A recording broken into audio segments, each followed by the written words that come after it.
एक बुजुर्ग महिला के हृदय की वेदना, उस वेदना में नौजवान के प्रति क्या संदेश है, इस गीत के माध्यम से आपके सामने मैं प्रस्तुत कर रहा हूं। गीत है जवानी गीत। चढ़ली जवानी देखी, चढ़ली जवानी देखी, कराना गुरूर एक दिन अइबे करी।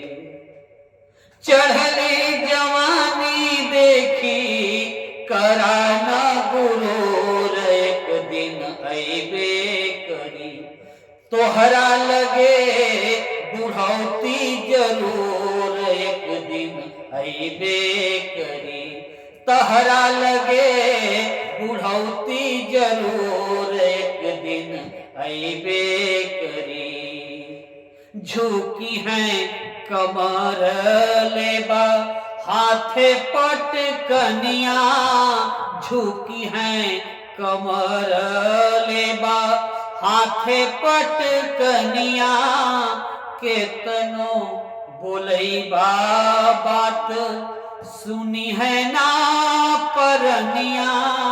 केतनो बोलैबा बात सुनी है ना परनिया। जेके बहुत चाहबा, जेके बहुत चाहबा उहे तोह से रही दूर एक दिन अइबे करी। तोहरा लगे बुढ़ौती जरूर एक दिन अइबे करी। तोहरा लगे बुढ़ौती जरूर एक दिन अइबे करी। चढ़ली जवानी देखी, चढ़ली जवानी देखी, कराना गुरूर एक दिन अइबे करी। तहरा लगे बुढ़ौती जरूर एक दिन अइबे करी। कहेलन राकेश बाबू सुना मोरी बतिया। कहेलन राकेश बाबू सुना मोरी बतिया। हरदम बनल ना रही तोहरो तकतिया।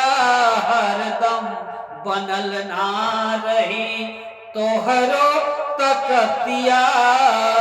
कराना घमंडा, कराना घमंड हो, होई चूर चूर एक दिन अइबे करी। तोहरा लगे बुढ़ौती जरूर एक दिन अइबे करी। चढ़ली जवानी देखी, चढ़ली जवानी देखी, कराना गुरूर एक दिन अइबे करी। तोहरा लगे बुढ़ौती जरूर एक दिन अइबे करी। यदि आपको ये मेरी गीत अच्छी लगी हो तो आप इसको लाइक और सब्सक्राइब अवश्य करिएगा। अस्तु, जय हिंद, नमस्कार।